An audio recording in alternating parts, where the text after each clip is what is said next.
kayo, ako po si Fen sa aming Bakuran Vlogs. May isi-share lang po ako sa inyo ngayon. Wala tayo sa garden pero nandito po tayo sa loob ng aming bahay. At katatapos ko lang po na mag-LS kaninang 3 AM. Ito po yung setup ko kapag ako ay nag-LS sa madaling araw.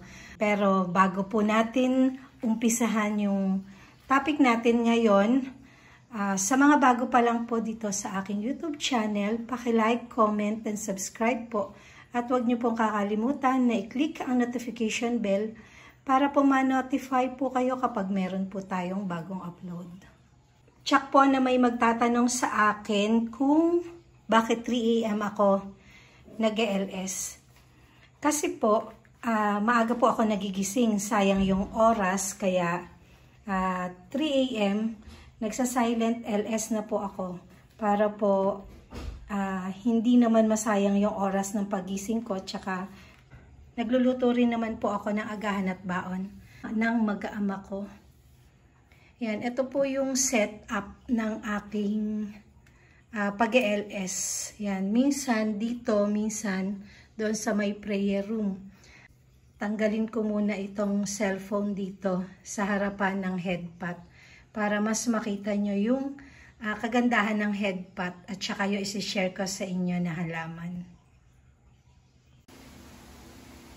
Ito po ang gusto kong i-share sa inyo, itong aking nagmamagandang si Headpat Alana at nagmamaganda rin na aking air plant. Yan. Bagay na bagay po itong aking air plant dito sa Headpat Alana. Nung una kong pinakita po ito 9 months ago, nung in-unbox ko, kasi binigyan ako ng sister ko ng air plant. Ito nga po yung isa pero parang 4 yun.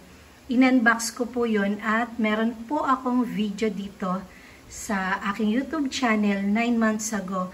Pwede nyo po na panoorin din yung pag-unbox ko dito sa aking air plant na to. Makikita nyo doon na medyo maliit pa po siya. At doon ko po inilagay siya sa isang headpat na si Leia. Si Headpat Leia, doon ko siya ipinatong noon. Ngayon, nandito naman siya nakapatong kay Headpat Alana.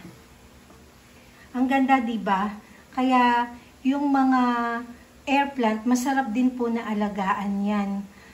Nagbigay na rin ako ng care tips noon 9 months ago. Kaya pwede nyo pong puntahan at panoorin para kahit papano, baka meron din po kayo na matutuhan sa ma-share ko sa inyo doon nung 9 months ago na in-unbox ko tong air plant na to.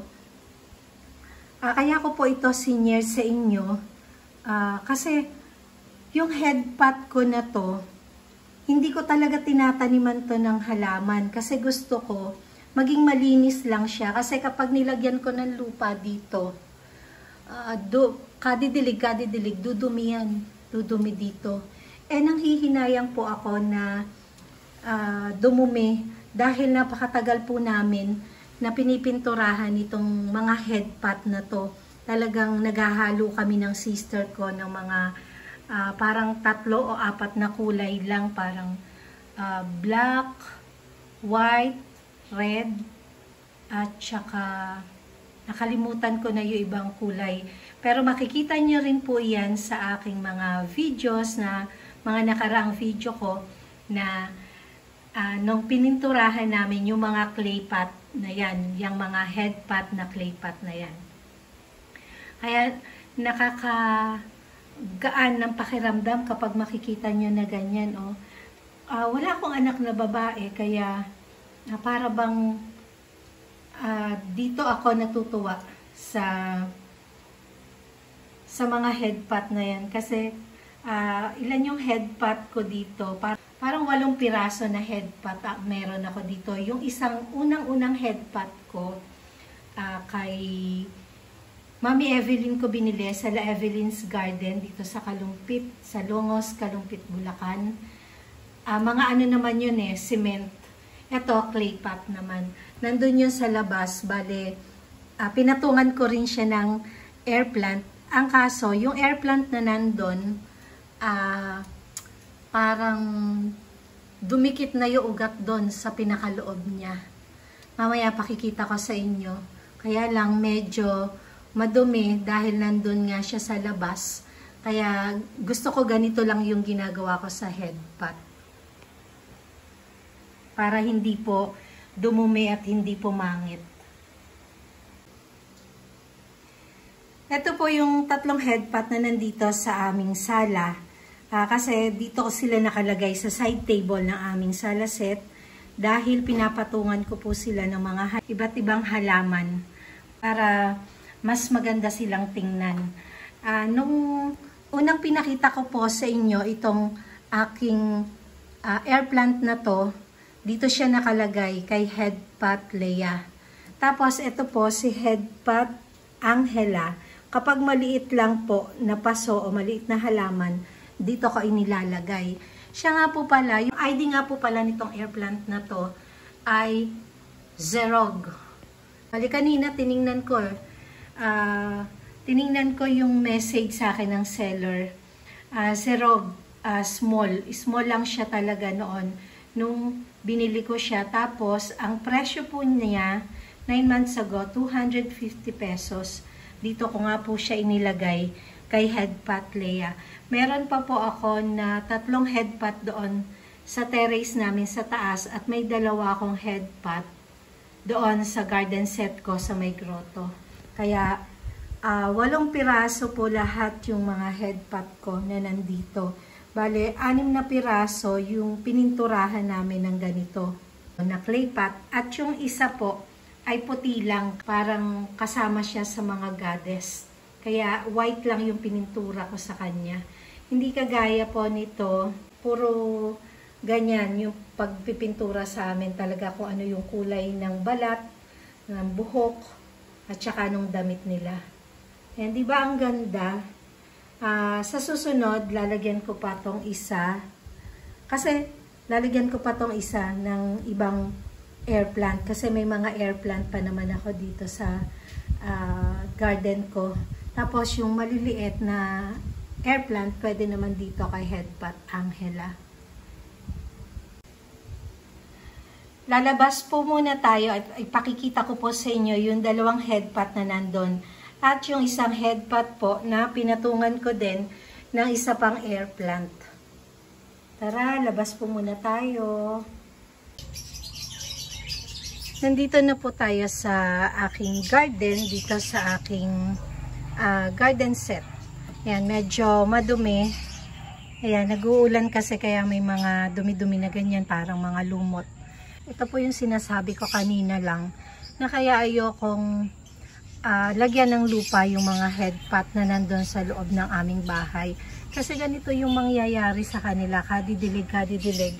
Nagkakaroon ng mga lumot, mga dumi. Ayan, tingnan nyo. Ito po yung isang clay pot na headpat na binili ko rin sa Santo Tomas, Pampanga, na hindi ko pininturahan ng maganda, kundi white lang. Kasi nga po, isa po to sa mga goddess. Ito po ay si Aphrodite. Yan lang po yung magandang pintura sa kanya. Siguro, sa mga susunod na araw, kapag nagkaroon ako ng pintura na white, at kapag nagpintura dito sa likod ng bahay, yung gagawing bakod, pabibili ko ng pintura para dito, para mapinturahan ko ulit, para ma-repaint ko itong aking mga headpat dito. Iisisin ko muna to kasi tingnan nyo, ang dumi. Kaya gusto ko nandun lang yung magagandang headpat ko sa loob ng bahay para hindi pumapangit ng ganito. Ito po yung binili ko sa La Evelyn's Garden. Ito po ay semento. Hindi po siya kagaya nito na clay pot. Yan, medyo maliit lang po to. Hindi ko malaman kung sino to eh. Ito si Aphrodite. Tapos yan ilapit natin, ilayo natin para makita nyo. Air plant lang din to. Nung nilagay ko dito yung air plant na yan, isa lang. Parang ito lang, ito. Itong isa na to. Yan, tapos nagkaanak na ito, tsaka yun. Bali, 3 na yung anak niya. Tapos, hindi ko na, ayun. Nakakabit na yung ano niya. Ayun, pwede pa pala. Ayan, oh. Yan, ganyan lang. May 4 na anak na siya. Kaya lang, ayoko siyang paghiwa-hiwalayin. O, tingnan niyo. Ito yung pinakaloob niya, oh. Ayokong paghiwa-hiwalayin kasi papangit. Kasi tingnan niyo, ang ganda, oh. Ang ganda niyan tingnan. Lalo kapag na-repaint to ng kulay white. O, diba? O kaya, ang gawin ko, yung kulay ng nandun sa loob. Kaya lang, hindi maganda yung pagkakagawa dito. Ayan, nagbubbles, tapos ganyan, oh. Pero nabili ko na pala ito na kulay white na. Hindi ko pininturahan. Bale, pasulang, ano siya semento. Ayan, oh, tingnan nyo. Ang laki ng pinapangit kapag pinabayaan mo lang sa labas. Sayang. Sayang yung ganda kapag dumudumi na ganito. Lalo itong si Aphrodite kasi ang daming sisingito ng dumi dyan. Kaya mahirap din to na linisin. Talagang kukuskusin mo ng matagal. Ayan, dyan. Dito ko lang sila nilagay sa mesa na yan. Sa aking garden set. At sa susunod, may ipakikita rin ako dito. Tungkol dito. Ibang video naman yan. Kasi hahaba masyado itong video ko. Yan. Hanggang dito na lamang po ang aking video. Maraming salamat po sa walang sawa niyong panonood.